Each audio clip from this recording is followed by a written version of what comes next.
তো বন্ধুরা সবাই কেমন আছো? আশা করছি সবাই ভালোই আছো। আজকের শুভ সপ্তমী, আর সবাইকে সপ্তমীর শুভেচ্ছা রইলো। আর আমরা এখন যাচ্ছি, তো 2:10 বাকি আছে।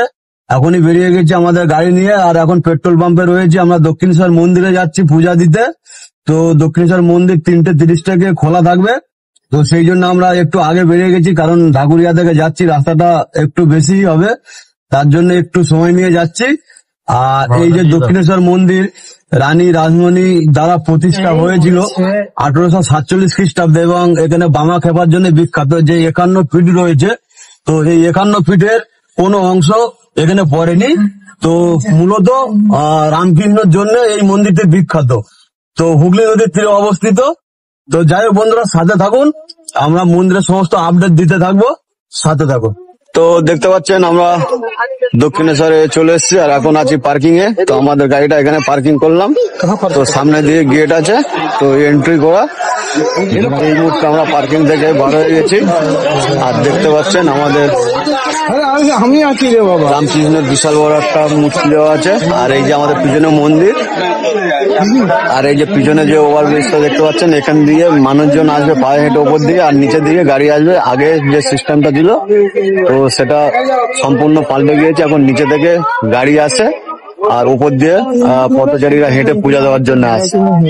আর এইটা হলো মন্দিরের চাতাল। তো বিশাল বড় জায়গা আছে। আর এই যে পিছন দিকে দেখতে পাচ্ছেন, এখানে আপনারা যদি ব্যাগ আনেন, জুতো আনেন, তো এই কাউন্টারে তো রাখতে পারবেন। যেখানে ডালা পাওয়া যায়, তো অলরেডি আমরা এখানে চলে এসেছি। আর আমরা মায়ের পূজার জন্য প্রসাদ নেবো, কিংবা ডালা বলে, তো ডালা নেবো। তো সবাই চলে এসেছি, এখন ডালা নিয়ে আমরা ভিতরে যাব। আর আমাদের ঠিক পিছন দিকটা মায়ের মন্দির। আমার পিছনে সেই বিখ্যাত রানী রাসমণির স্বর্ণ আদেশে প্রতিষ্ঠা হয়েছিল এই মন্দিরটি দক্ষিণেশ্বরে। তো সেই মন্দিরের সামনে এখন দাঁড়িয়ে আছি। তো এখানে আমরা এর আগে বহুবার এসেছিলাম। তো এখানে সমস্ত জিনিসটাই পাল্টে গিয়েছে, তো নতুন হয়েছে, নতুন রকম নতুন কিছু দিয়ে সাজানো হয়েছে। শুধু পুরোনোর মধ্যে আমাদের মন্দিরটি যেমন জায়গা আছে, তো মন্দিরটি রয়েছে, আর যেখানে ডালা দেওয়া হয় সেই ডালার জায়গাটা রয়েছে। আর বাকি সব প্রায় অ্যাকচুয়ালি চেঞ্জ। আর আবারও আপনাদের জানিয়ে দিই, তো এই মন্দিরটি 1847 থেকে 1855 সালের পর্যন্ত এই মন্দিরটি কমপ্লিট করতে সময় লেগেছিল। আর এই মন্দিরে তো ইতিহাস প্রচুর রয়েছে। তো এই মন্দির যখন উদ্বোধন হয়েছিল, তার 2 বছরের মধ্যে আমাদের সেপাই বিদ্রোহ কিংবা দ্বিতীয় বিশ্বযুদ্ধ শুরু হয়েছিল। তার জন্য মন্দির কিছুদিনের জন্য বন্ধ রাখা হয়েছিল। আর এই মন্দির শ্রী শ্রী রামকৃষ্ণ পরমহংসদেবের জন্য বিখ্যাত এই মন্দিরটি।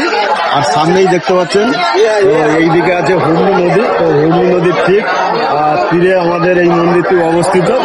তো সেই জন্য আমাদের মোটামুটি এখান থেকে আসার যাতায়াতের ব্যবস্থা, পাশেই দক্ষিণেশ্বর মেট্রো স্টেশন রয়েছে। আবার এখন নতুন মেট্রো স্টেশনও করে দিয়েছে। চাইলে আপনি যেখান থেকে যেভাবে খুশি আসতে পারেন। তো খুব সহজে এসে এই হিন্দু সনাতন মন্দিরে আপনি পূজা দিতে পারেন। তো এই মন্দির খোলা থাকে সকাল 6টা থেকে দুপুর 12টা পর্যন্ত, আর 3:30 থেকে রাত 9:30 8:30 পর্যন্ত খোলা থাকে। তো এর মধ্যে আপনি যখনই চাইবেন আসলে পূজা দিতে পারবেন। আর এই যে এইদিকে দেখতে পাচ্ছেন, এই যে বিল্ডিংটা, এই বিল্ডিংটা এখানে সমস্ত ভোজন এবং নিরামিষ জাতীয় খাবার আপনি চাইলে সমস্ত কিছু এখানে পেতে পারেন। আর মন্দিরের ঠিক ভিতর দিকে রয়েছে তো শিবের বিভিন্ন যে 9খানা মন্দির, এবং মেন জায়গা রয়েছে মায়ের মন্দির। তো যাই হোক বন্ধুরা, আপনারা সবই জানেন, আর বিশেষ কিছু বললাম না। এখন আমরা দেখতে পাচ্ছেন প্রচুর লাইন পড়ে গেছে আজকের সোমবার সপ্তমীর দিনে। তো লাইন পেলে আমরাও যাবো পূজা দিতে। তো মন্দিরের ভিতরে বিশেষ করে ক্যামেরা কিংবা মোবাইল ফোন, ওয়ালেট কোনো কিছু এলাও নেই। আপনারা যখন আসবেন, যেখান থেকে ডালা নেবেন, তো সেইখানে সমস্ত কিছু জমা দিয়ে যান। তো যাই হোক, আমরা মায়ের মন্দিরে পূজা দেওয়ার পরে আমরা চলে এসেছি এখন গঙ্গার ঘাটে। তো এখানে দেখতে পাচ্ছেন প্রচুর পূজা যারা দেবে, তারা আগে গঙ্গাতে চান করছে। এমনকি বাড়ির জন্য অনেকে গঙ্গা জল তুলেও নিয়ে যাচ্ছে বাড়িতে রাখার জন্য, বাড়ির মন্দিরে পূজা দেওয়ার জন্য। আর এই যে দেখতে পাচ্ছেন এইদিকে গঙ্গার তীরের বালি যে ব্রিজটা আছে, ব্রিজের ঠিক নিচের দিকে এখানে লঞ্চ ভেসাল পাওয়া যায়। তো এইখান থেকে ওই ব্রিজের ওপার থেকে সোজা গিয়ে বেলুড় মঠ আছে। তো এই বেলুড় মঠ স্বামী বিবেকানন্দ 1897 খ্রিস্টাব্দে প্রতিষ্ঠা করেছিলেন সাধারণত মিশনের জন্য। ওখানে আরো প্রচুর দেখার জিনিস রয়েছে এবং মঠ রয়েছে। আর এই যে বেলুড় মঠটা অবস্থিত আমাদের ভারতবর্ষের পশ্চিমবঙ্গ রাজ্যের হাওড়া জেলায় আর গঙ্গা এই হুগলি নদীর পশ্চিম তীরে অবস্থিত। তো এটি সাধারণত এই বিষয়ে অনেক কিছু আরো তথ্য আছে। তো বেলুড় মঠের যদি ভিডিও আপনারা পুরোপুরি দেখতে চান তো আপনারা কমেন্ট করে জানাবেন। তো বেলুড় মঠ নিয়ে আরো একটি নতুন ভিডিও আনবো, যদি আপনারা কমেন্ট করে জানান তো বেলুড় মঠ নিয়ে অন্য একটা আলাদা পার্ট থাকবে।